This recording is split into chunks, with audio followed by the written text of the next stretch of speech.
بھائیوں اور بہنوں، اللہ تعالیٰ نے جتنے رشتے انسانوں کے آپس میں قائم فرمائے ہیں، ان رشتوں میں جو سب سے اہم اور بنیادی رشتہ ہے وہ خامد اور بیوی کا رشتہ ہے۔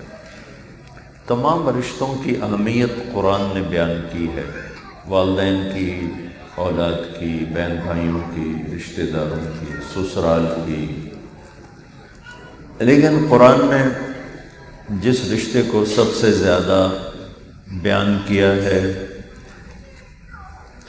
سینکڑوں آیات اس کے لیے اتاری ہیں، پوری سورت اس پر اتاری ہے، پوری سورت اس وہ خامد اور بیوی کا رشتہ ہے۔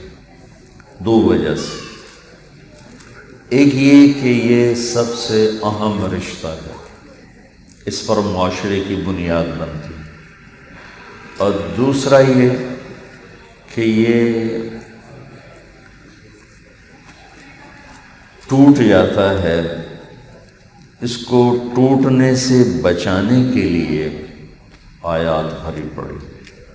اولاد ماں باپ میں رشتہ ٹوٹتا نہیں، اولاد فرمان بردار ہو یا نافرمان ہو، ہے تو میرا بیٹا ہے، اچھا ہو یا برا ہو، باپ اور بیٹے کا رشتہ، ماں بیٹی کا رشتہ، بہن بھائی کا رشتہ، باقی جتنے رشتے ہیں وہ ٹوٹ نہیں سکتے، اس میں بگاڑ پیدا ہو، اس میں محبت ہو، رشتہ باقی رہتا ہے۔ صرف ایک رشتہ ہے تمام رشتوں میں جو اہمیت کے لحاظ سے پہلے نمبر پر ہے اور کمزوری میں بھی پہلے نمبر پر ہے، ایک بول کے نکلنے سے یہ رشتہ ٹوٹ جاتا ہے۔ تو اللہ تعالیٰ نے اس لیے اس کو بہت پھیلا کے بیان کیا ہے، آداب بیان کیے ہیں، طریقے بتائے ہیں کہ یہ رشتہ آخر حد تک باقی رہے، اور طلاق کو سب سے بدترین حلال قرار دیا ہے۔ راستہ ہے، بعض اوقات ایسا ہو جاتا ہے کہ کوئی جمع ہونے کی صورت ہی نہیں بنتی، تو پھر اللہ نے کہا چلو الگ ہو جاؤ، لیکن آخر حد تک حضرت علی کو سے آپ نے فرمایا، علی طلاق دینے سے بچنا، جب بے جا طلاق دی جاتی ہے تو اللہ کا عرش کانپ اٹھتا ہے۔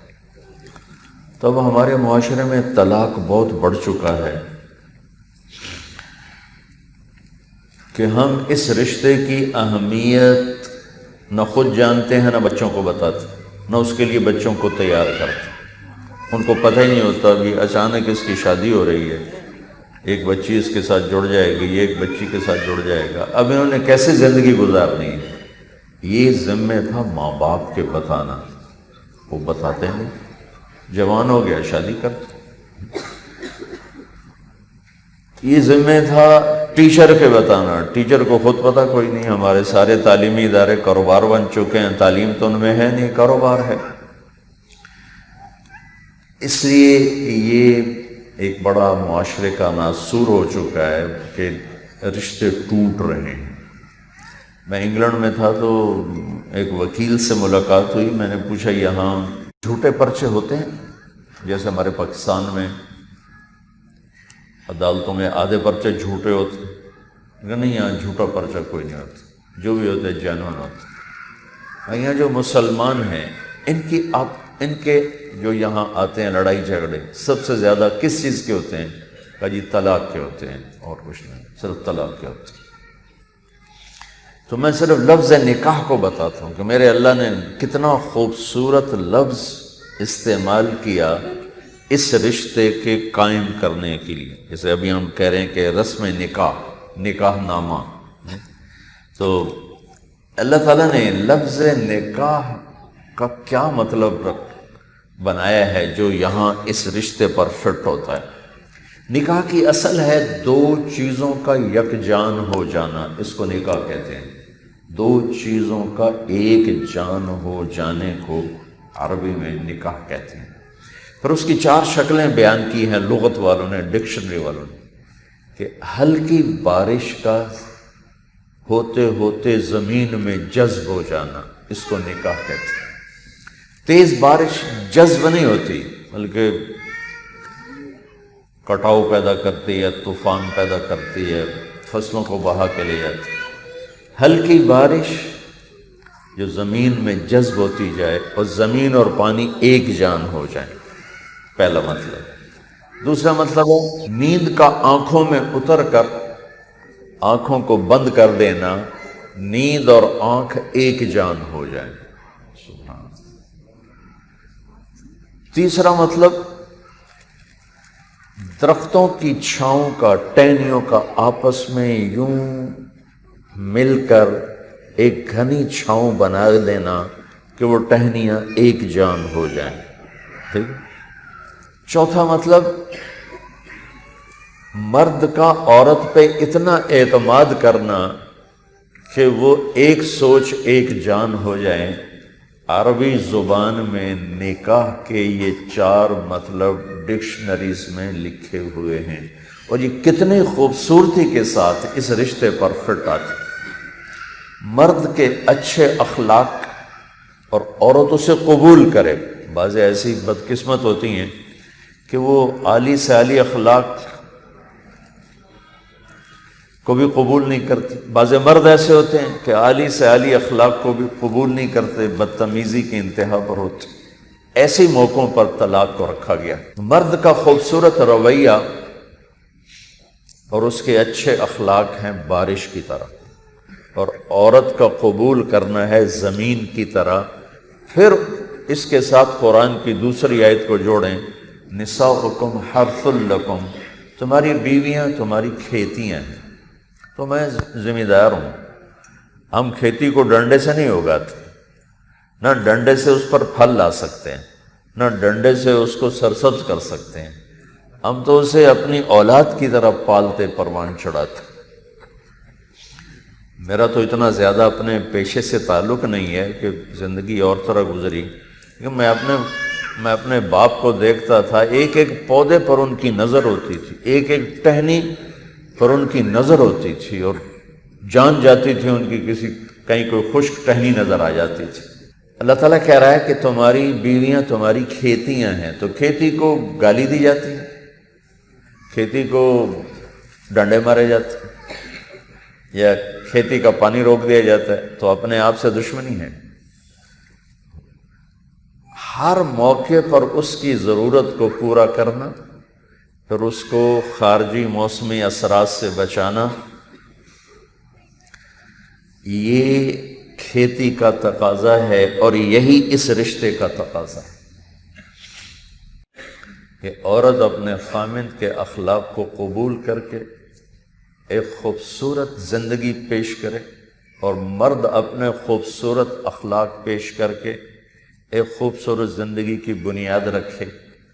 مرد کے ایسے عالی رویے جو عورت کو چین کی نیند سلا دیں، اور درخت کی چھاؤں کا آپس میں مل کر، درخت کی ٹہنیوں کا آپس میں مل کر ایک چھاؤں بنانا جس کے نیچے اگلی نسل پروان چڑھ سکے۔ یہ سارے نکاح کے خوبصورت مطلب۔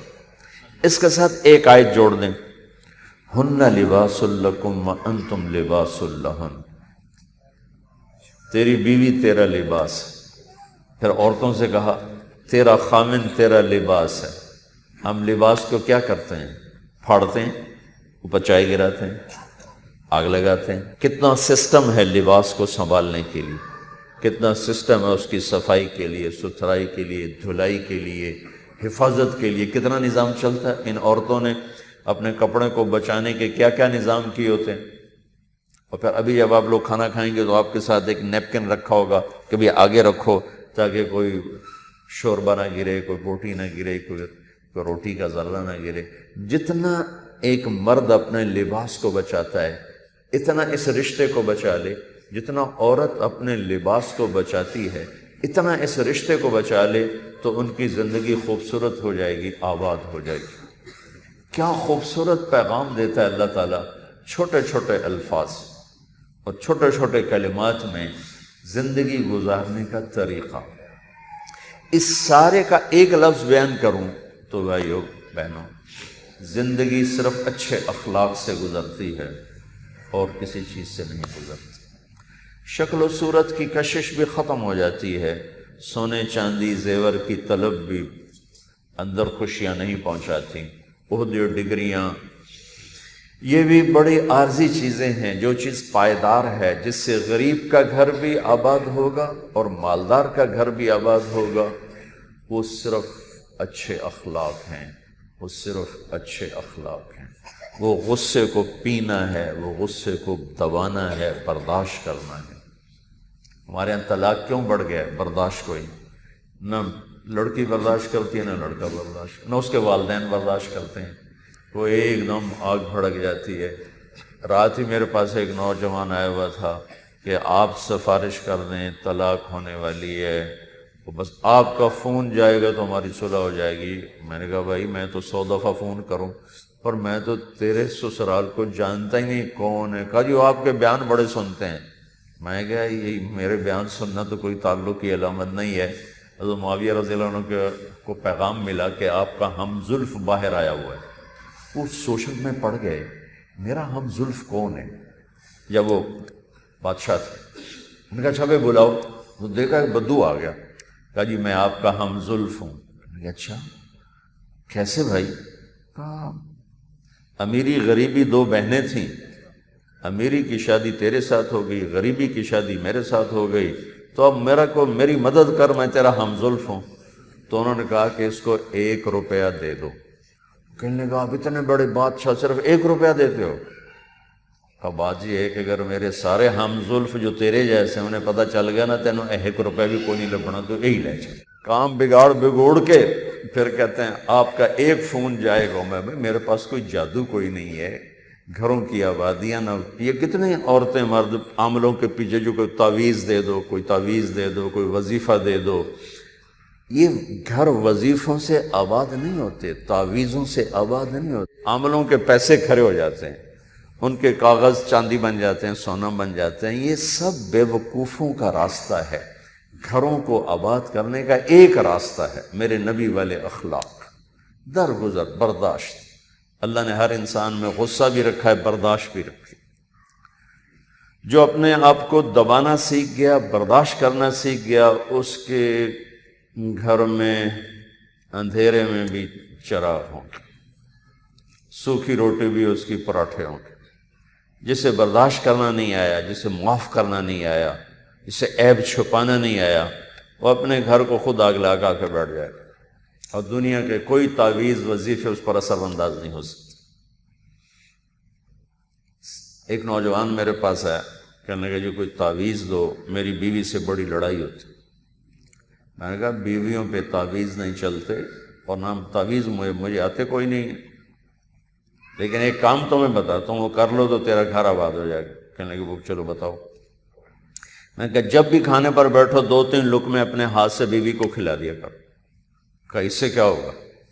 کہا مجھے نہیں پتا کیا ہوگا لیکن میرے نبی کی سنت ہے تو کر. آپ حضرت عائشہ کے سامنے بیٹھ کر ان کو اپنے ہاتھوں سے کھلایا کرتے تھے.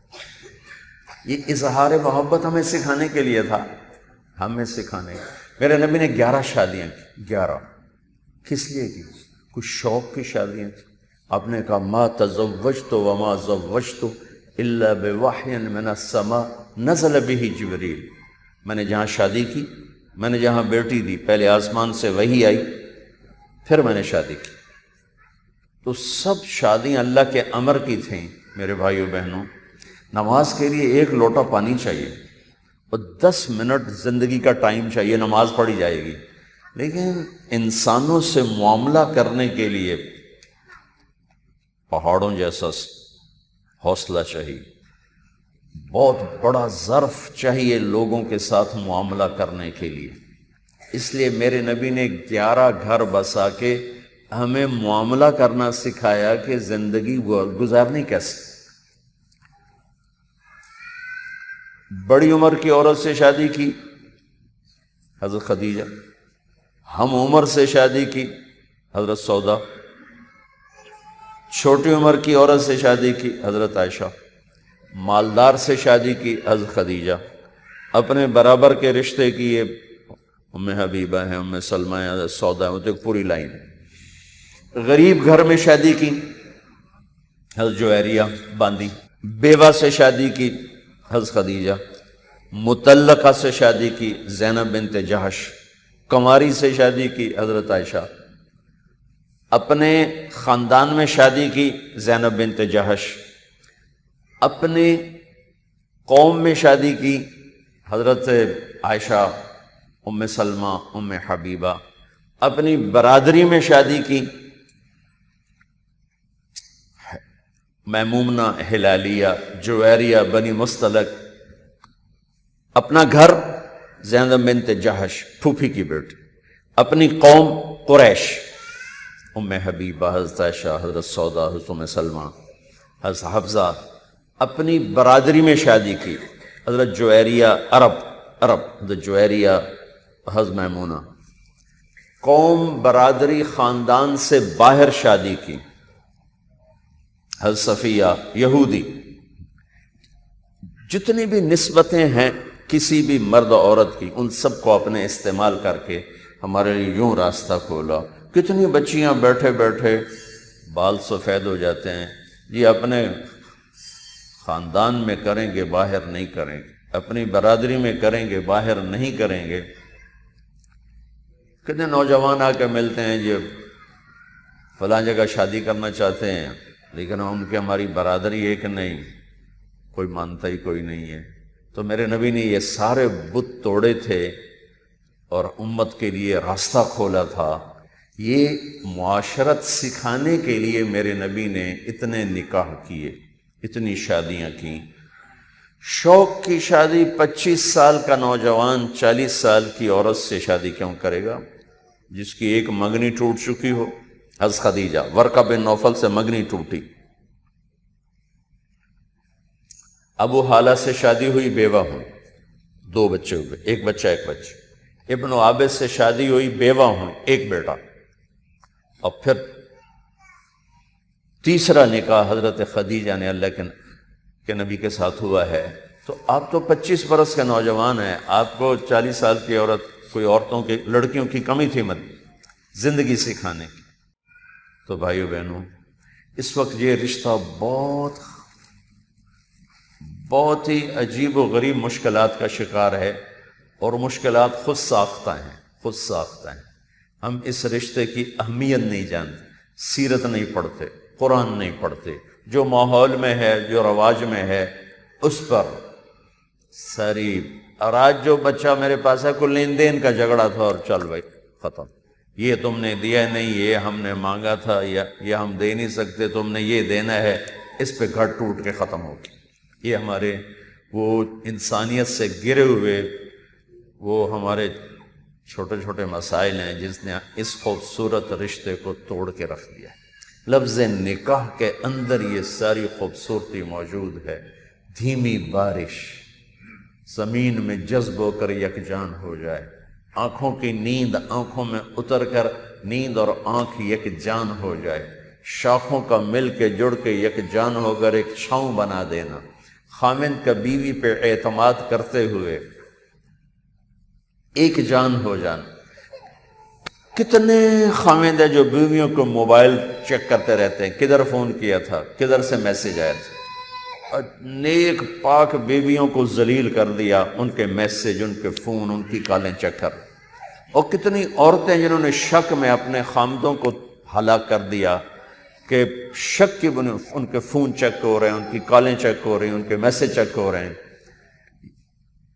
لفظ نکاح ان دونوں کو توڑ کے رکھتا ہے۔ زندگی تو اعتماد پہ چلتی، شکی مزاج عورت ہو یا مرد ہو اپنے گھر کو تباہ کر دے گا۔ اعتماد، لفظ نکاح میں اعتماد کا معنی پایا جاتا ہے۔ اور مجھے واقعات سننے کو ملتے ہیں، اس لیے میں فون زیادہ نہیں سنتا ہوں، سن کے میرا سر ہر وقت پھٹا ہوتا ہے۔ لوگوں کے مسائل جو میں حل بھی نہیں کر سکتا، میرے پاس کیا ہے، میں کیا حل کروں گا؟ یہ ہیں سارے خود ساخت۔ اتنی شدت، اتنی سختی، یہ کال کہاں سے آئی، یہ فون کہاں سے آیا، یہ میسج کہاں سے آیا، اس طرح زندگی گزرتی۔ کیا اس کا نام زندگی ہے؟ بھائیو، اللہ کے واسطے میری بات دیوار پہ مار دو، اپنے نبی کی زندگی پڑھو، اپنے نبی کی زندگی پڑھو، اپنے آقا کی زندگی پڑھو کہ آپ نے کس خوبصورتی کے ساتھ گھروں کو چلا کے دکھایا، نباہ کر کے دکھایا۔ ہر قسم کی خاتون کے ساتھ آپ نے زندگی کیسے گزاری، یہ میں آدھے گھنٹے میں آپ کو کیا بیان کروں، میں تو صرف آپ کو ٹپس دے سکتا ہوں کہ یہ قرآن کہہ رہا ہے، یہ میرا نبی کہہ رہا ہے، یہ لفظ کہہ رہا ہے، یہ لفظ کا مطلب ہے، یہ قرآن ہے، یہ میرے حبیب کا فرمان ہے، خیرکم خیرکم لأہلہ، سب سے اعلیٰ درجے کا مسلمان وہ ہے جو بیوی سے اچھا سلوک کرتا۔ صحابہ کا معاشرہ تھا، عرب کا معاشرہ تھا شدت والا، سختی والا، تو عورتوں کی پٹائی ہوتی تھی، مار کٹائی ہوتی تھی، بچیوں کو زندہ دفن کر دیتے تھے، کتنا مشہور بات ہے۔ تو جب مدینے میں ایک اسلامی معاشرہ قائم ہو گیا تو عادت بدلتے بدلتے بدلتی ہے، تو اب وہ عورتوں کو جب ایسے مشکل پیش آئی اپنے خامدوں کی طرف سے، تو انہوں نے آ کر حضرت عائشہ سے شکایت کی کہ ہمارے خامد ہمیں مارتے ہیں۔ تو حضرت عائشہ نے اللہ کے نبی سے ذکر کیا، تو اللہ کے نبی کا چہرہ غصے سے سرخ ہو گیا، آپ نے کہا لوگوں کو جمع کرو، مسجد بھر گئی، تو آپ نے صرف یہ خطبہ دیا، کوئی تقریر نہیں، جو لوگ عورتوں پہ ہاتھ اٹھاتے ہیں ان میں کوئی انسانیت نہیں، ان میں کوئی خیر نہیں ہے، سب سے اعلیٰ درجے کا مسلمان وہ ہے جو بیوی سے اچھا سلوک کرتا ہو، اور میرا سب سے اچھا سلوک ہے اپنی بیوی کے ساتھ۔ اور ممبر سے اتر گئے، یہ چند کلمات کے لیے آپ نے پورے مدینے کو اکٹھا کیا۔ تو میں نکاح کے موقع پر تھوڑا سا بتایا کرتا ہوں کہ بھائیو بہنوں، زندگی کو گزارنا ہے تو اخلاق بھی سیکھو۔ اتنا زیور بنا دیا، اتنے کپڑے بنا دیے، بچے نے کاروبار سنبھال لیا، بچے نے ڈگری لے لی، ڈگریوں پر نہیں چلتی زندگی۔ میری فیملی کی ایک بچی تھی، بہت نیک، بہت نیک، اس کی منگنی ہوئی تو میں نے اس کی خالہ، وہ ہماری مشترکہ خالہ تھی، میں نے کہا ماسی چھوڑ کے ہو جائے کہ پترو دے 14 مربن، میں کہا ماسی میں پوچھے ہے چھوڑ کے ہو جائے، مربع نہیں پوچھے کہ تین 10 سے آتا ہے 14 مربن۔ میں کہا تم مربع نال پرناونی ہے یا کسی بندے نال پرناونی ہے؟ یہ ہماری سائیکو، یہ ہماری سوچ ہے کہ ہم انسانوں کو نہیں تولتے، ہم اس کی چیزوں کو تولتے ہیں، اس پر رشتے ہوتے ہیں، وہ چند دنوں کے بعد آگ لگ جاتی ہے، جو کہ نہ اخلاق ہے نہ انسانیت۔ امیر کا گھر ہو یا غریب کا گھر ہو، زندگی سانس سے چلتی ہے، سانس ہر انسان، مرد عورت، غریب مالدار کی ضرورت، ایسے امیر کا گھر ہو یا غریب کا گھر ہو، زندگی کی آبادی اخلاق سے ہے، چیزوں سے، حسن سلوک سے ہے، چیزوں سے۔ بیوی خامن پر اعتماد کرے، خامن بیوی پر اعتماد کرے، زبان قابو میں رکھے، ساس سسر زندگی کو گزارنے میں مدد دیں، نہ کہ رکاوٹیں پیدا کریں۔ یہ میرے ملک کا بہت بڑا مسئلہ ہے کہ ہمارا سسرال معذرت کے ساتھ بہت ظالم، ہمارا سسرال بہت ظالم، اس میں دنیا دار دیندار سب دیکھ لیے، پڑھے لکھے ان پڑھ بھی دیکھ لیے، سسرال کا معاشرہ ظلم سے بھرا ہوا ہے، بھرا ہوا۔ کوئی لاکھوں میں کوئی ایک گھر ایسا ملتا ہے۔ میرے نبی نے فرمایا یہ میرے انصار مدینے والے بڑے زبردست لوگ ہیں، ان کے ہاں جانے والی بچی کو یہ کبھی نہیں محسوس ہوتا کہ اپنے ماں باپ کے گھر ہوں یا سسرال کے گھر ہوں۔ میرے نبی نے تعریف کی۔ چند دن پہلے میں نے حدیث پڑھی تو کوئی لوگ بیٹھے تھے، میں نے ان کو پڑھ کے سنایا، میں کہ دیکھو یہ میرے نبی کیا فرما رہے کہ یہ میرے جو مدینے والے ہیں نا، یہ بڑے زبردست لوگ ہیں، ان کے یہاں کوئی بچی کی ڈولی اتر جائے تو اسے ساری زندگی یہی نہیں پتہ چلتا سسرال میں ہوں یا ماں باپ کے گھر۔ تو آج اگر یہ نہیں ہو سکتا تو اتنا تو ہو کہ ہم اس رشتے کو پھلنے دیں، پھولنے دیں۔ وہ ماں باپ بچے سے زیادہ حق جتلانا شروع کر دیتے۔ بہت دکھی داستان ہے، بہت دکھی داستان۔ ہمارا جوائنٹ فیملی سسٹم بہت اچھا ہے، تھا ایک دوسرے کی مدد ہوتی تھی۔ اب یہ ایک مصیبت بن گیا ہے کہ مدد نہیں ہے، ٹانگیں کھینچنا ہے۔ صرف اکیلا لڑکا لڑکی چلے تو مسائل تھوڑے ہوتے ہیں، جب اس کے ساتھ ماں باپ بھی شریک ہوں، بہن بھائی بھی شریک ہوں، پھر مصیبت ہی مصیبت۔ چند دن پہلے ایک بتا رہا تھا جی بچہ کہ وہ جب میرا ابا میری ماں کو مارتا تو ذرا ابا نہیں مارتا تھا، پھر میرا دادا بھی مارتا تھا، میرے چاچے بھی مارتے تھے۔ یہ واقعات میں روز سنتا ہوں۔ تو اس جوائنٹ فیملی سسٹم بہت اچھا ہے اگر حقوق کا پتہ ہو، اگر ایک دوسرے کی حدود کا پتہ ہو، بہت اچھا ہے۔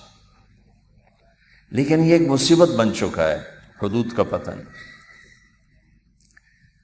کہاں جھگڑے نہیں ہوتے۔ میرے نبی حضرت فاطمہ سے ملنے گئے تو اداس بیٹھی تھی، آپ نے فرمایا کیا ہوا؟ کہنے لگے میرا اور علی کا جھگڑا ہو گیا۔ آپ نے کہا اچھا علی کدھر ہے؟ کب باہر نکل گئے؟ تو سبحان اللہ، آپ نے یہ نہیں کہا کہ میں بیٹی والوں میں کیسے اس کو تلاش کروں، آپ خود ان کی تلاش میں نکل پڑے۔ کدھر ہے علی؟ دیکھا تو مسجد میں سوئے ہوئے تھے، میں ان کو ایسے ہلایا تو وہ مٹی لگ گئی تھی، چادر ہٹ گئی تھی۔ تو آپ نے کہا ابو تراب اٹھو۔ ابو تراب کہنے میں اشارہ تھا کہ تیرا میرا پیار ویسا ہی ہے، پریشان نہ ہو، چلو مجھے پتا چل گیا ہے تیرا فاطمہ کا جھگڑا ہے۔ حضرت علی فرماتے تھے کہ ابو تراب کا ٹائٹل مجھے کل کائنات کے ملنے سے زیادہ محبوب ہے۔ گھر تشریف لائے، نہ فاطمہ سے پوچھا کیا مسئلہ ہے، نہ حضرت فاطمہ سے پوچھا کہ بیٹی کیا لڑائی ہے، نہ حضرت علی سے پوچھا کہ علی کیا لڑائی ہے۔ بعض اوقات اس سے لڑائی اور بڑھ جاتی ہے۔ آپ نے کیا کیا؟ نہ آپ نے فاطمہ سے پوچھا کیا مسئلہ ہوا، نہ علی سے پوچھا کیا مسئلہ ہوا، آپ زمین پہ لیٹ گئے سبحان، اور حضرت علی کو لٹایا اپنے رائٹ اور فاطمہ کو لٹایا لیفٹ۔ علی کا یوں ہاتھ پکڑا اور اپنے پیٹ پہ رکھ لیا، یا ادھر فاطمہ کا ہاتھ پکڑا اور علی کے ہاتھ پہ رکھا، دیکھ رہے، اور پھر اپنا ہاتھ فاطمہ کے ہاتھ پہ رکھا، تو 3 ہاتھ ہو گئے، نیچے علی کا ہاتھ، اوپر فاطمہ کا ہاتھ، اوپر میرے نبی کا ہاتھ۔ یہاں فرمایا تم دونوں کہو ہماری صلح ہو گئی۔ یہ ہے بڑے کا کام، یہاں بڑے ڈھیر لکڑ لامنو لگ جاتے، ہمارے بڑے تو بڑے رہے ہی نہیں، وہ تو چھوٹوں سے بھی آگے چلے گئے۔ آپ نے کہا کہو ہماری صلح ہو گئی، انہوں نے کہا یہ ہماری صلح ہو گئی، دونوں ہنسنے لگے، آپ بھی ہنستے ہنستے باہر نکلے، بڑے خوش خوش۔ صحابہ نے عرض کی یا رسول اللہ آج آپ بڑے خوش نظر آ رہے ہیں۔ آپ نے کہا میں علی و فاطمہ کی صلح کرا کے آ رہا ہوں۔ یہ ہوتا ہے بڑوں کا کام۔ بہرحال بھائیو میں تو کہہ ہی دیتا ہوں، یہ بہت لمبا مضمون ہے، یہ میرے آدھے گھنٹے کی بات سے کہاں، نماز جیسا سوکھا کام نہیں ادا ہو رہا۔ امت کا 80% طبقہ بے نمازی ہو چکا ہے، جو 1 لوٹا اور 10 منٹ پانی مانگتا ہے۔ معاشرت کو کے احکام تو پسینہ نکال دیتے۔ انسانی صفت میں سب سے اعلیٰ صفت اچھے اخلاق، ایمان کے بعد سب سے اعلیٰ درجے کی صفت اچھے اخلاق، لوگوں کی بد اخلاقی کو برداشت کرنا، ان کی بدتمیزی کو سہنا، ان کی زیادتیوں پر صبر کرنا۔ یہ صبر ایک انرجی بنتا ہے، اور لوگوں کے غلط رویے جو اندر جاتے ہیں ان پر یہ اپنا ایکشن چلاتا ہے، اور پھر پوری اس کے اندر کی طاقت برداشت کرنے سے، جیسے مسل بڑے ہو جاتے ہیں، وزن اٹھاتے ہیں، مسل بڑے ہو جاتے ہیں، ایسی جب یہ لوگوں کے رویوں کے وزن اٹھاتا ہے، برداشت کرتا ہے، یہ کرتی ہے، تو اس کا مقام اللہ کی بارگاہ میں بھی بڑھتا جاتا ہے، اور لوگوں کی نظروں میں بھی اس کی عزت اور مقام بن جاتا ہے۔ تو اس بچے سے بھی کہوں گا، آپ سے بھی کہوں گا، اپنے آپ سے بھی کہوں گا کہ بھائی ہم اپنے اخلاق اچھے، زبان کا بول میٹھا کر، اپنے گھروں کو آباد کرنا ہے، چپ رہنا سیکھ، طنز، تانے، بولیاں، ڈانٹ ڈپٹ یہ تباہ کر دیتے۔ والدین آتے ہیں بچے نافرمان ہیں، میرا تجزیہ یہ ہے کہ آدھا قصور ماں باپ کا ہے، آدھا اولاد کا۔ ماں باپ وہ طریقہ ہی نہیں اختیار کرتے جس سے اولاد کے اندر اطاعت پیدا ہو۔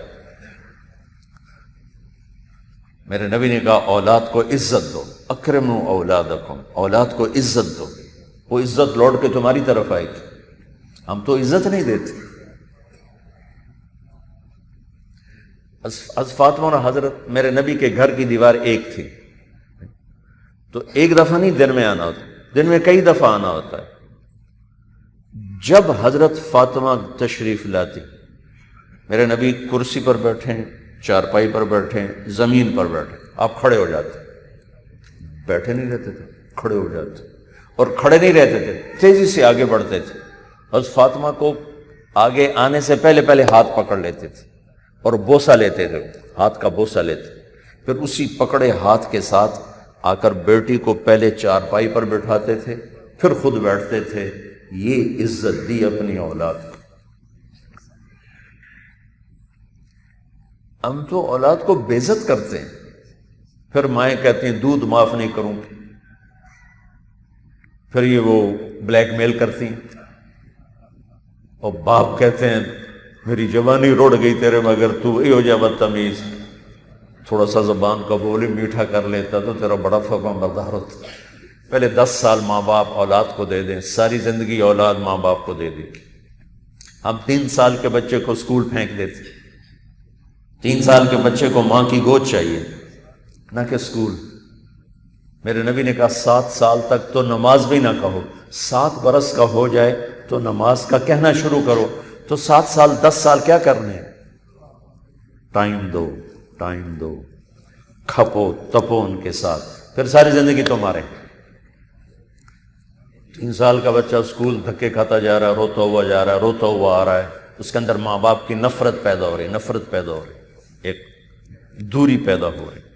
تو یہ ایک خوبصورت زندگی ہے بھائی، اللہ مجھے بھی توفیق دے، آپ کو بھی توفیق دے۔